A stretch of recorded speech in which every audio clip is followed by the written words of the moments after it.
What do we have here, YouTube? We have some of these cardinal cherries since 1950. I'm doing a candy review right quick. Make that the last video for the evening.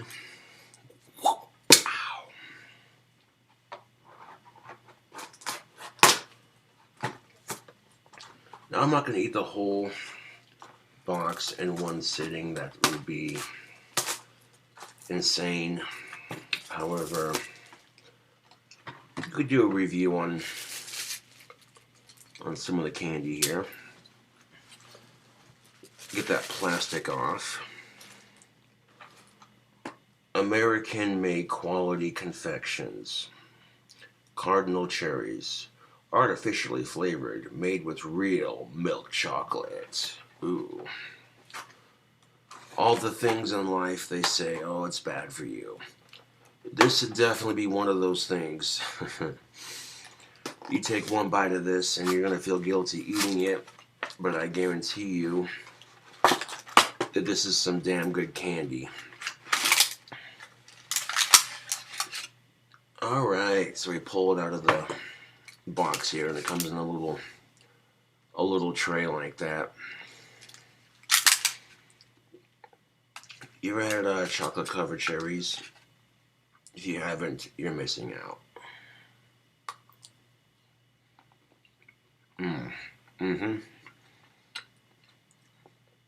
Here's the cross section. You see half the cherry and all that candy goo in the middle.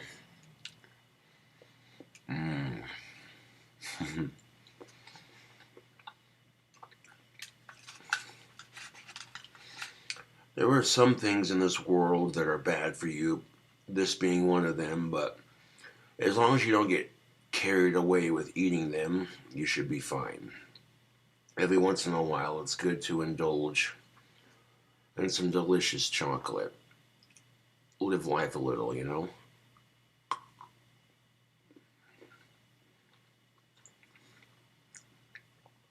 Oh, man. Cardinal cherries are delicious. You have no idea. I don't care if you're eating Queen Anne's, Zachary's. It don't matter the brand. As long as you're eating chocolate covered cherries, man. And they got the fancy design. I just got done eating some hot sauce Doritos and some Doritos Flames. Snacking. And my tongue's a little burnt from the spiciness of it, so I'm cooling it off with some of these. And chocolate covered cherries are delicious. You have no idea.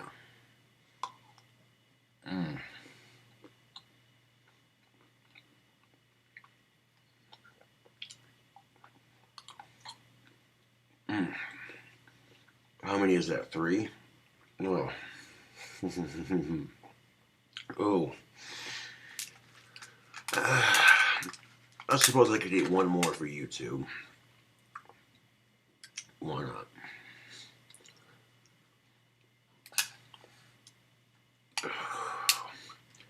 What if I ate the whole box for YouTube? Would that be nuts?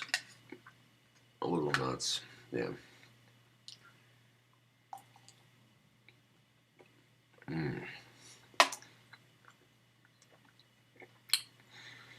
That's a beautiful cross section right there.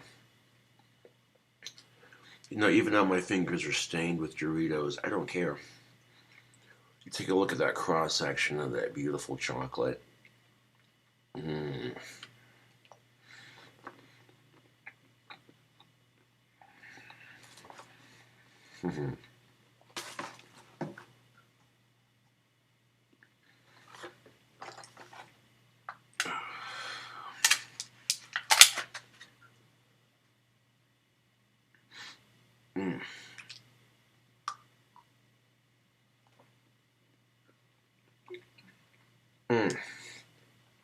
This is the kind of thing.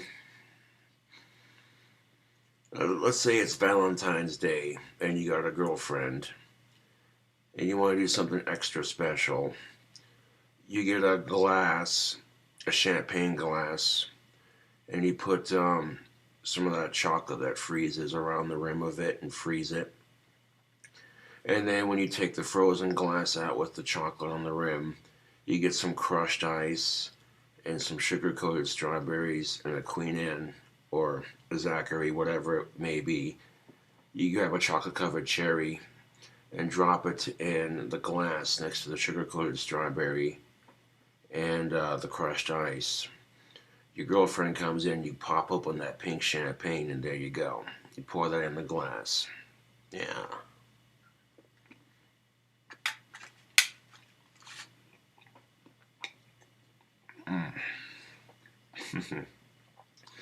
Because chocolate-covered cherries are that good. This is something... It definitely has an iconic taste. There's definitely no mistaking a chocolate-covered cherry. That's just, you know, cardinal cherries are where it's at.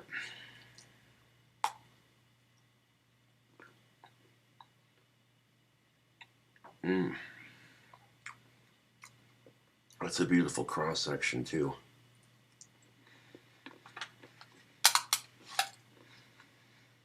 What the hell would you call that? Drink combinations, right? Taking a champagne glass, rimming it with that one chocolate that you put on ice cream. When it gets cold, it freezes, and you can, like, you know, yeah, call it a sweetheart drink combination. That's what I call it.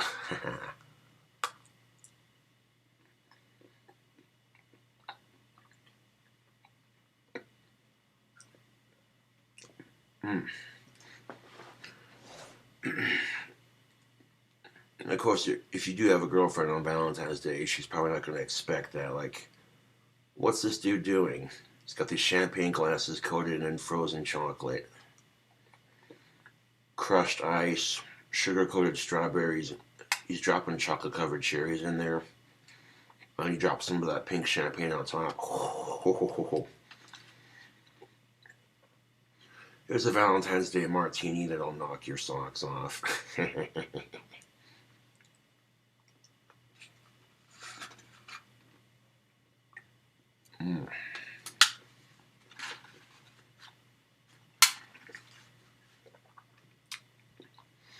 I seriously cannot believe I ate this entire box in one sitting. Ugh.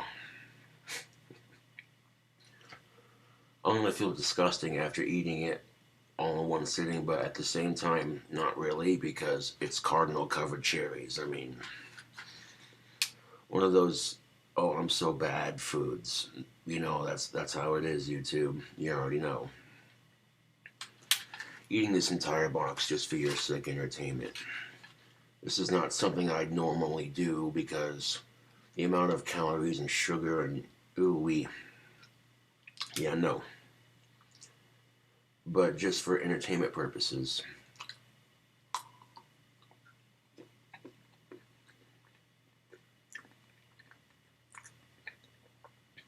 I bit a small section of it off so you could see that cross section.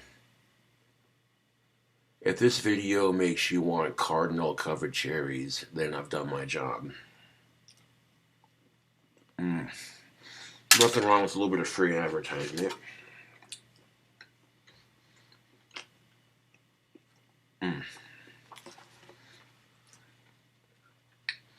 Since 1950, huh? I see why they've been in business for that long.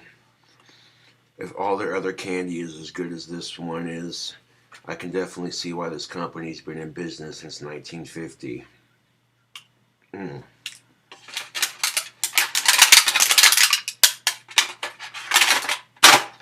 Go ahead and dispose of this. I'm not even bullshitting you, YouTube. This is the kind of crazy shit that I do for entertainment purposes. Look at that, the whole thing gone. Oof, good lord.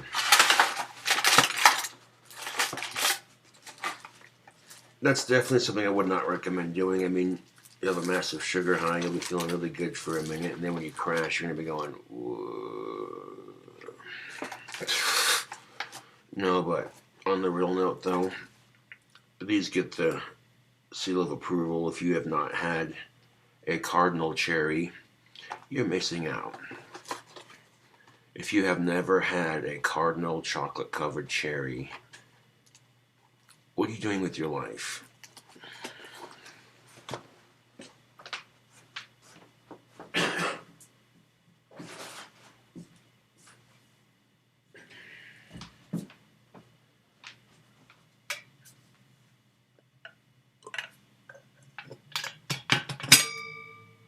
Dang.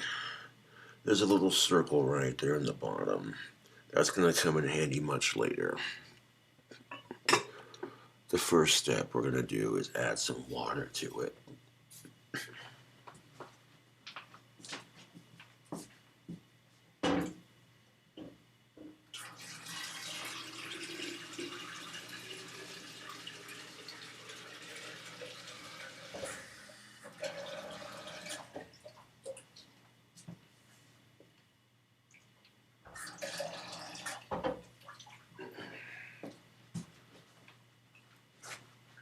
I mean, a candy review, that's alright, but where's the entertainment in that?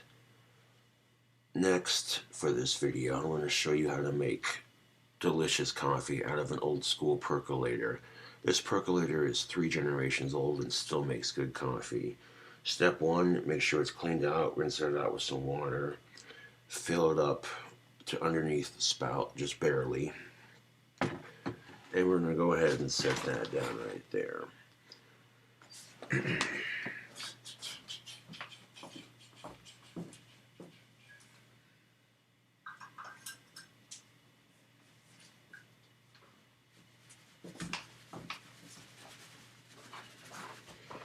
Now you're going to have your assembly, which goes in the middle of your percolator. And the reason why you should opt for using a percolator when making coffee is you'll get more coffee. You might have to wait longer. A Keurig will only make 1 cup of coffee. This, however, will make several cups. This little thing right here sits in the middle. Before that goes in the middle, we need to fill it up with coffee. How do you do that? This is where a lot of people might get confused. You take this container right here, and then in the middle right there is where your coffee grounds are going to go. I like to take, if I get a container of Folgers black silk and then a third of it's almost gone, and then I got a container of something else like Maxwell House or what have you, I'll throw it into the same pot and just mix it all together so it creates a custom blend of coffee grounds. And there's just a wee bit left. That should be enough to make some coffee. I want to grab something to scoop this in, or I just hold it over the lid so I don't get grounds all over the floor.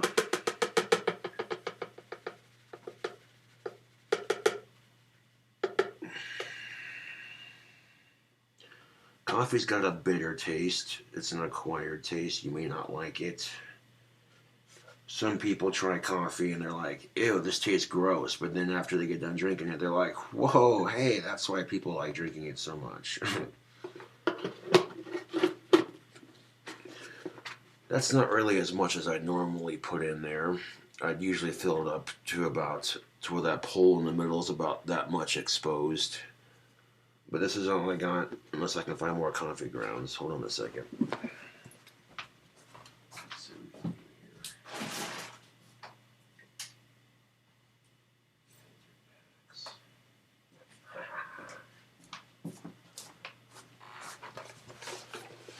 What the bloody hell are these filtered packs? Is they have coffee beans in them, classic roast. Oh yes, they do. You get these filtered packs, just like you do with the Keurig, and you're thinking to yourself, well, I like the Keurig flavors, but I don't like using the Keurig machine because they break, and eventually you gotta replace them. I had that problem with one of them, but classic roast, huh?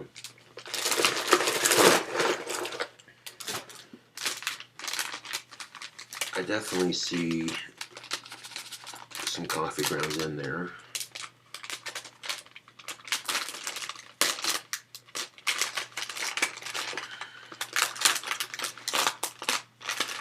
Let's see what we got. Okay, it's one of these things. It's like a little filter with some coffee grounds in it. You can go ahead and you just tear it open and then pour it in there.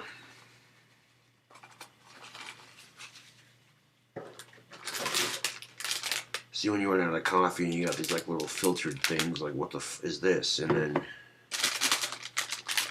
same concept, really. The important thing is that if you run out of coffee and all you got is the little Keurig cartridges or these little filtered things, and you want to make some coffee, it's really not that difficult. It may not be. This would be a life hack, YouTube. Straight up, man. Because I'm looking at that like,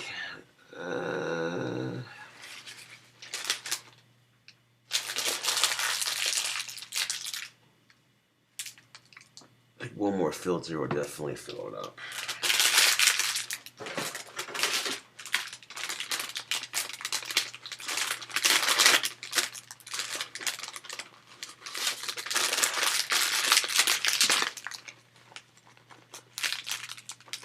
Who doesn't like a good cup of Folgers Classic Roast? This is a mixture of mostly that. But,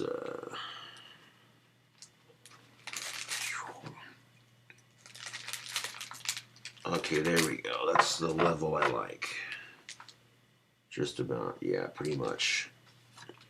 Now you can see it's a lot fuller. That pool's pretty much buried underneath coffee grounds. That's the level I like it at.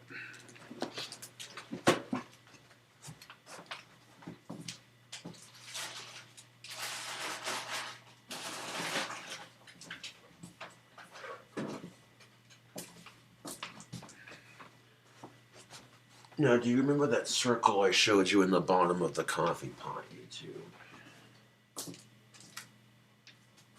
Well, now that little circle at the bottom is going to come in quite handy as we take the pole,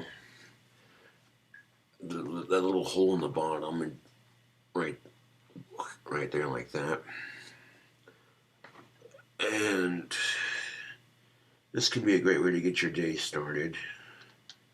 You know, this is a good reason why a lot of adults drink coffee, because it warms you up in the morning, it perks you up, gets you ready for your day, you know. Now, if you have successfully put the pole assembly into your percolator, it should just float. And you should feel it, you know, you should feel it floating without it like leaning in at an angle. It should be level, nice and straight, like that. And then you take this little piece right here and you want to put it on top so that the inside groove is facing up. Take your little lid, boom. Now that you've got the assembly ready to go, the water's filled, the coffee grounds are put in there, you're going to need a heat source. Now, some percolators you heat up on the stove, and that's how you get your coffee. This one, however, plugs into the wall, so there's a little outlet right there.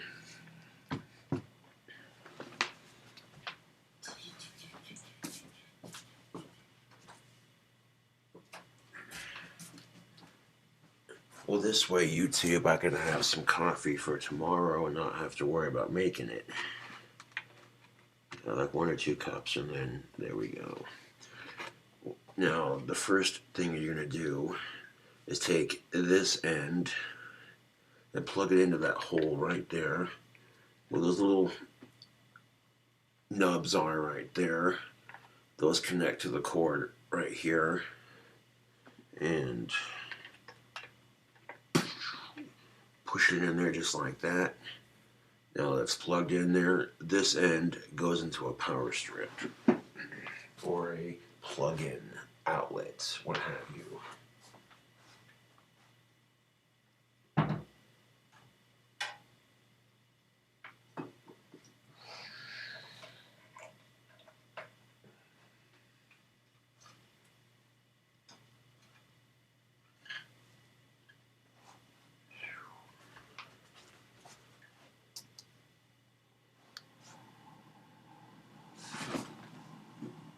how do you know your percolator's working? As soon as you plug it in and you hear the noise. That's how you know it's working. Now, the final step, YouTube, into making this delicious coffee is just to leave it plugged in. As soon as it stops percolating, unplug it. And once you've unplugged it and it stops percolating, wait for it to cool off before you take the assembly out and put the top lid right on top.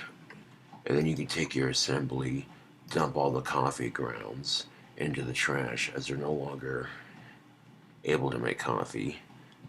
And, it's not going to taste as fresh if you use, But you clean out your assembly after you dump the coffee grounds in the trash after you're done making your pot of coffee. You literally want to wash it out in the sink, rinse it off, let it dry, and then you want to leave that top lid on your pot on. Now you don't want to, you know what I'm saying, YouTube, you don't want to leave your coffee pot full of coffee, and you definitely don't want to leave the coffee grounds in there. So I like to clean out the assembly on it as soon as I possibly can.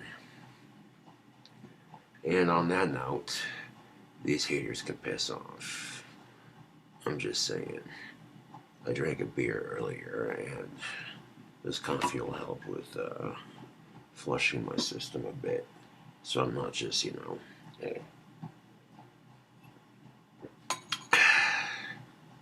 I'll just zip here off camera right quick. I'm not gonna. Fuck it, I gotta pee.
Oh yes, YouTube, what's good fortune, I found a whole cigarette that hasn't been smoked.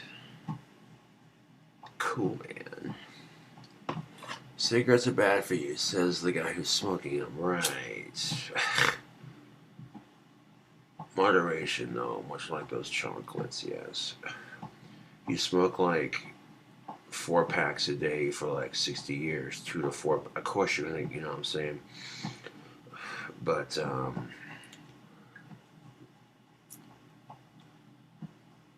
let's see if you can do that trick just right. Son of a bitch.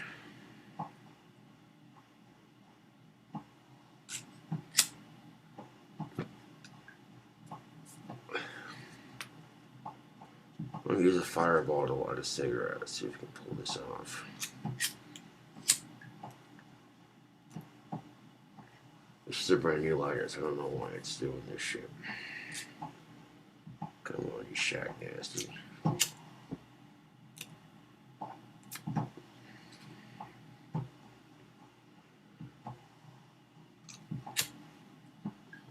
Yeah, fuck it, I'm just gonna light it. That's a hard cigarette trick to pull off, but I've done it a couple times on social media quite successfully. But that fireball just seems to burst from my hand, and it lights the end of it. Yeah.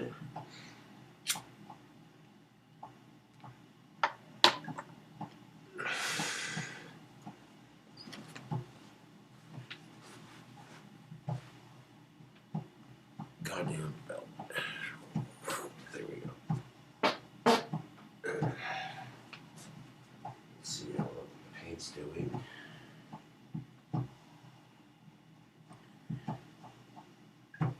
How do you like them apples? The paint's dry enough, I can put polish on it. Rock the fuck on, man.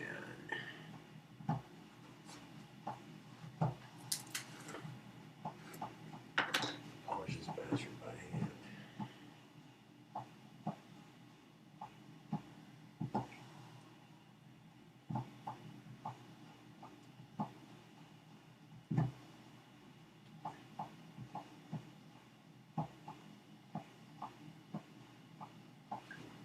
Nice.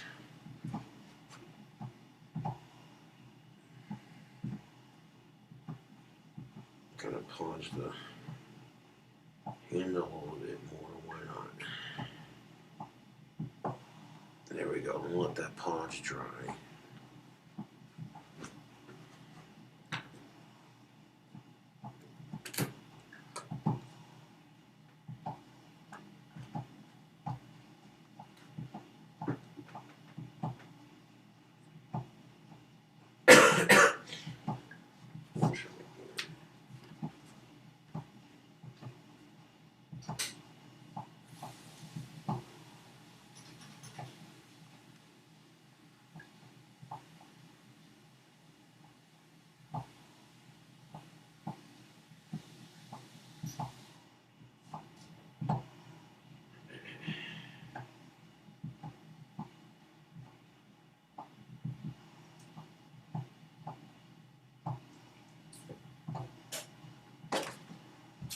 That's a sweet looking wand tubes. I like the way that looks. Now once that polish is done drying, it should be done. Yes, very good, very good. Bubble, bubble, bubble. Finding stuff to do while we wait for the coffee to finish making.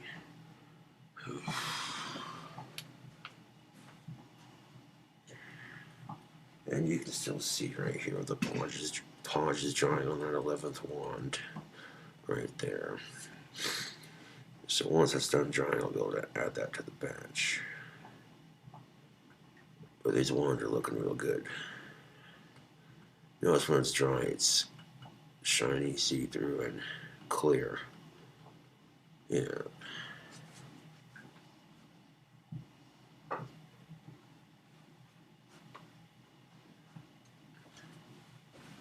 This batch of 11 is definitely a nice batch of wands. And why that number? Because you have to be 11 to go to Hogwarts. That's the minimum age requirement. Amen to that. Go Slytherin.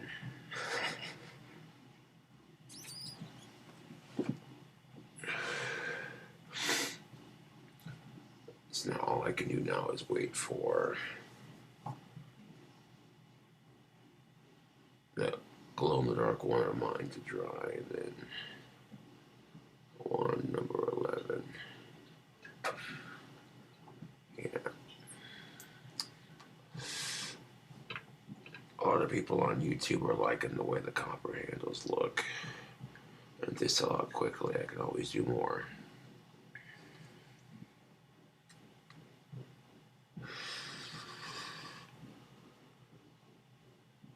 Nothing wrong with using leather for the handles. That does look good. But when I'm seeing other customers buying other wands from other wand makers, I see what the other wand makers are doing. Some of them are using copper wire and all kinds of fancy materials. And seeing the competition with the rest of Etsy, I'm thinking to myself, I gotta step up my quality a little bit.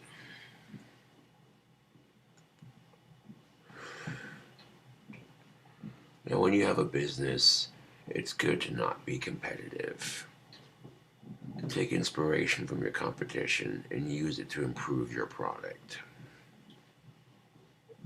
don't be intimidated and don't be an ass about it, you know. Considering that I just started selling wands on Etsy for a couple months, I'm not doing too bad. Of course, people who have been on Etsy a lot longer selling wands, of course, they're going to have more sales.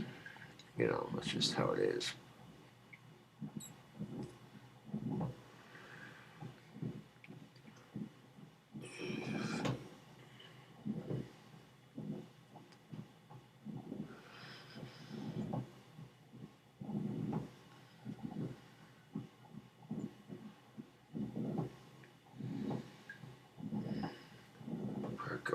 Percolator.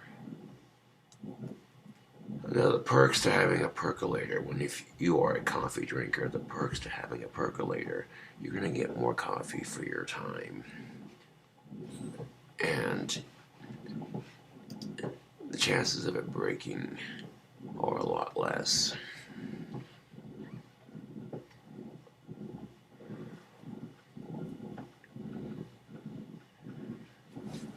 A Keurig may give you coffee in like 2 minutes flat, or less or more, with 1 cup. But this will give you several cups, so you don't have to keep. Because eventually, if you want another cup of coffee, you gotta wait another 2 minutes. Then you know what I'm saying. So if you end up drinking like 3 to 4 cups in one sitting, then the time you spend with the Keurig for those 3 to 4 cups equals to about what you would spend with a percolator. But if you got a Keurig and it works for you, cool. You know, no judgment here, but this is how I make coffee. And it's taking a bit to percolate, but once it's done percolating, unplug it. Crank the window. And just rock slow, yo, for 1 second, yo. There we go.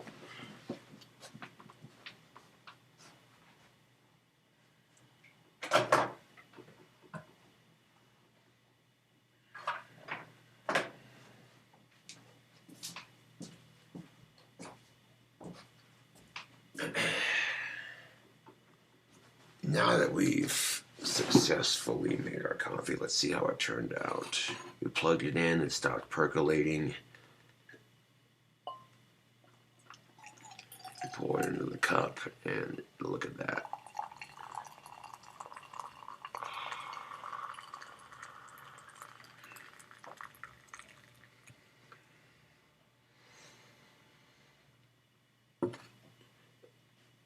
Houston, we have coffee. Now when you go to clean your assembly out, just take the assembly out and clean it, and then put the lid back on.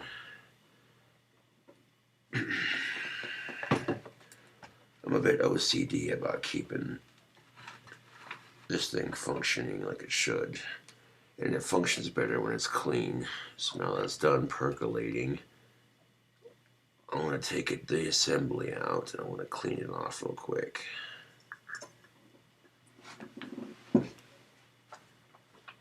Although I'd wait for it to cool off because it's going to be pretty fucking hot when you pull it out, but I'll suck it up.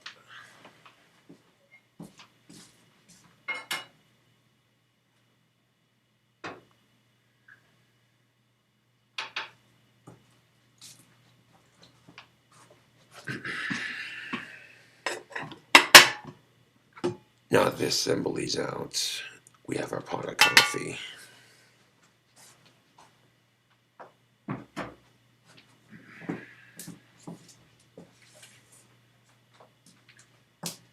Now all these coffee grounds need to be dumped in the trash, so dump them, run this under a faucet, and you're good to go.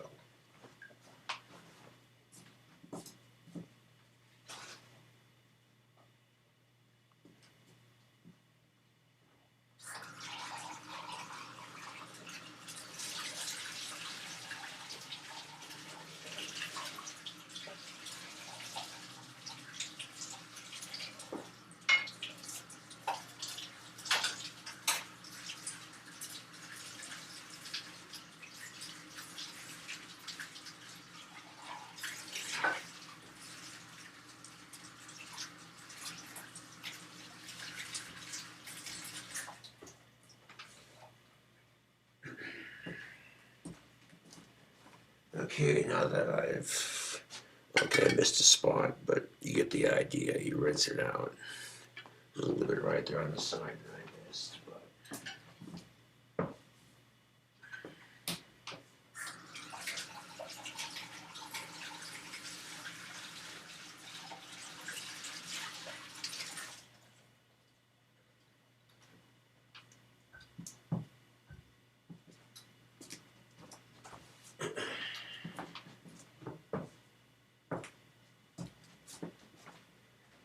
now that I have washed out the assembly, it's clean. Now let's sit down and enjoy some of that Java bean.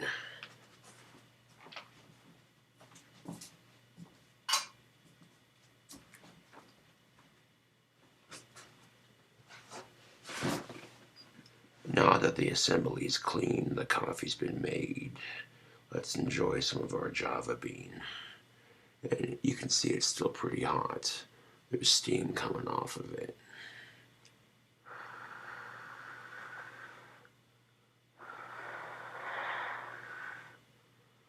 Hot cup of coffee on a cold night like tonight. Oh yeah, that definitely hit the spot.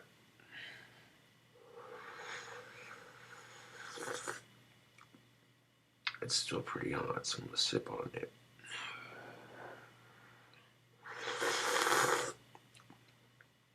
Oh yeah, that's good coffee.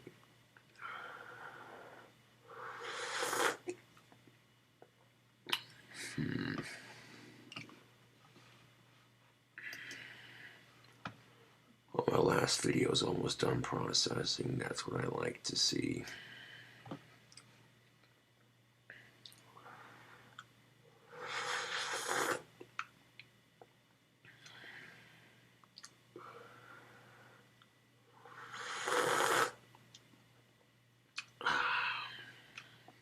That's good. How to make coffee and candy review. Yes. Go a pinch of that cherry and leave you with it.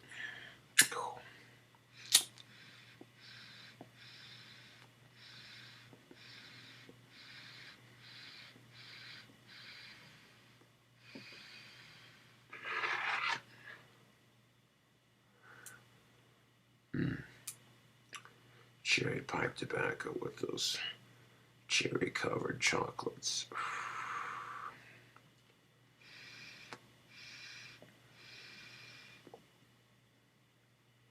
That's a nice combination.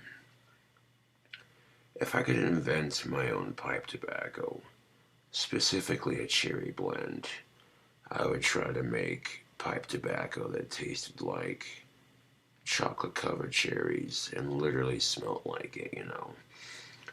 But as far as cherry pipe tobacco goes, this is delicious. Courtesy of the Ash Cigar Store. Check them out. Downtown Casper, if you're old enough to purchase tobacco products. They have a lovely selection of hookah tobacco, cigars, and pipe tobacco.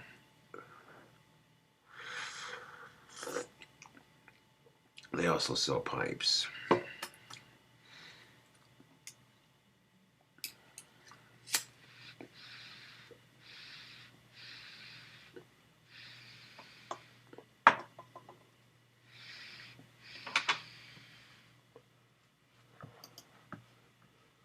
Anyways, tubes, thanks for watching the coffee and candy review and how to make and what have you. I'll catch you later.